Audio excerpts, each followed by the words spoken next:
Welcome back, everybody, to the Insightful Podcast. We gain insight in order to move forward in life. Today, we are going to be speaking about silencing the second voice, winning the war in your head. You guys know how I like to do these episodes.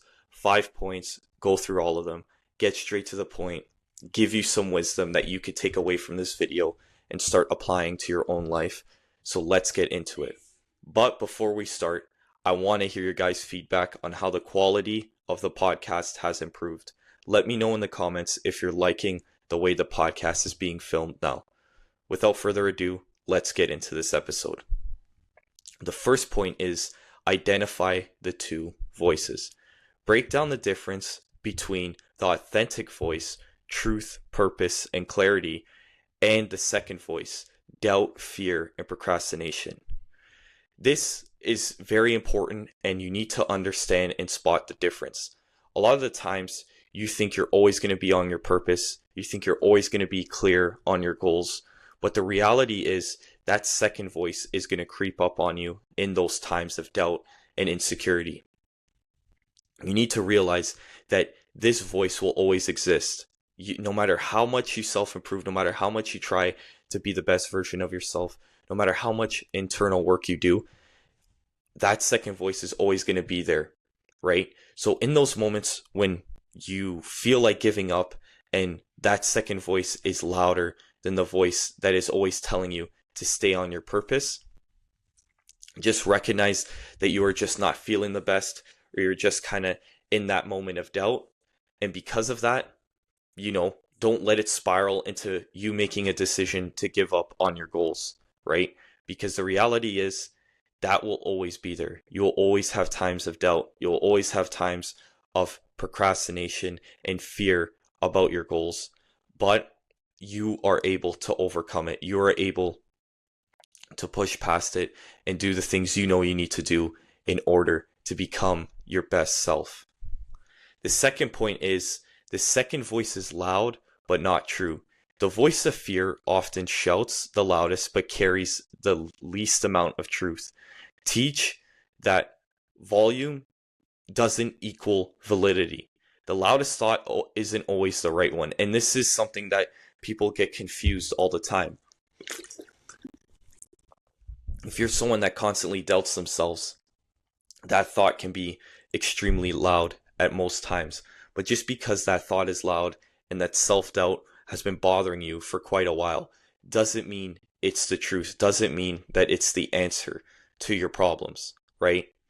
So I think it's very important to kind of be able to not allow that opinion to get to you because it's loud, right? A lot of the times when you want to do the right thing, you want to grind, you want to hustle, you want to put in the work towards your goals, those thoughts can be very quiet in times of, the opportunity to give in to instant gratification.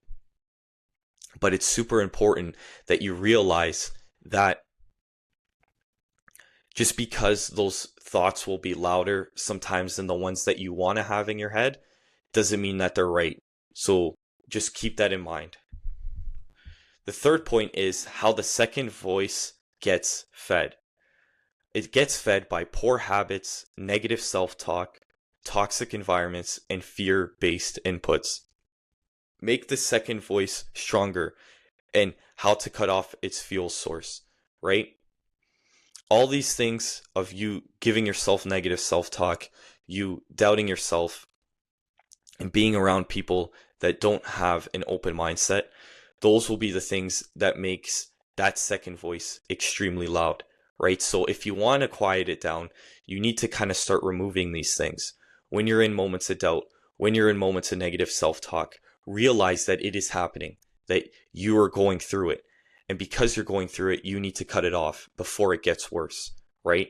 If you're in bad environments with people that are kind of fueling that doubt, right? People that like speaking about why things are impossible and speaking about how they can never do it, that will only solidify your personal beliefs, your personal negative beliefs about yourself, right?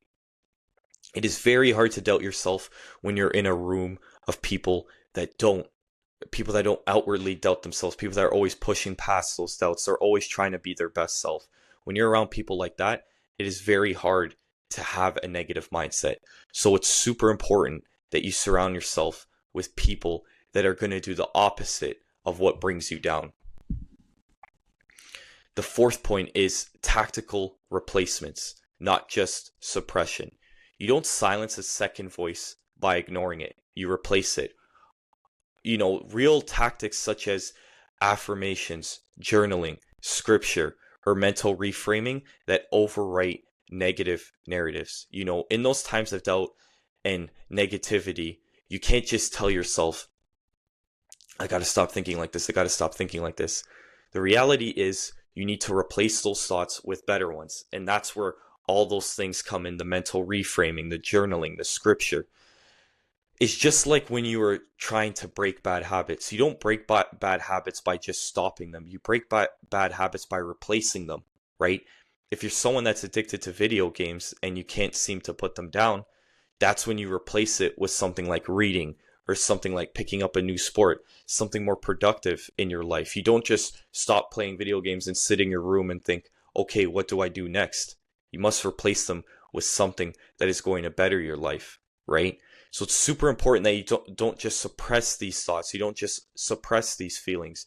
You replace them with something entirely more positive. The fifth point, and I believe the most important point about this podcast, is the war is won daily, not once. Winning the mental battle is a daily discipline, not a one-time fix. You need to commit to small daily wins that weaken that second voice over time. And you see it. You see it with many other people that are really ambitious and really disciplined. David Goggins speaks about it all the time, how there's days where he just stares at his shoes for 30 minutes before putting them on and going for a run. You can't tell yourself that you're going to overcome this self-doubt or you're going to overcome this procrastination and it'll never return to you again. You are going to face it multiple times, and it is a war that is won daily. It is in those moments where you do the opposite of what you feel like you want to do in that moment, and that is how you win. And do that over time, do that consistently. What that does is that gives you proof that you could do it again in the hard moments. If you don't want to go for a run and you tell yourself, I'm going to go for that run anyways. You do that 3 days in a row. On the fourth day, when it feels even more difficult, all you got to do is remind yourself, for the past 3 days, I have felt the same way, but I did it anyways. So what's the difference about today? And that is how you're able to overcome that battle on a day-to-day basis. And that's why I think it's one of the most important points, because people see that as something that they don't have to focus on. But it is truly important. That is all I wanted to go over in this podcast. I hope you guys enjoyed it. I hope you guys took some wisdom and insight from it. If you guys enjoyed this episode, remember to like, comment, subscribe, follow us on Spotify, and let me know any future topics you'd like me to speak about in the future. Also comment down below, what was the start of your self-improvement journey? Why did you start it in the first place? And what are you seeking to improve about yourself right now? Take care, everybody, and I'll catch you guys on the next episode. Crush a cold to a diamond, eyes forever shining. Your beauty alone inspire a nigga to rhyme it.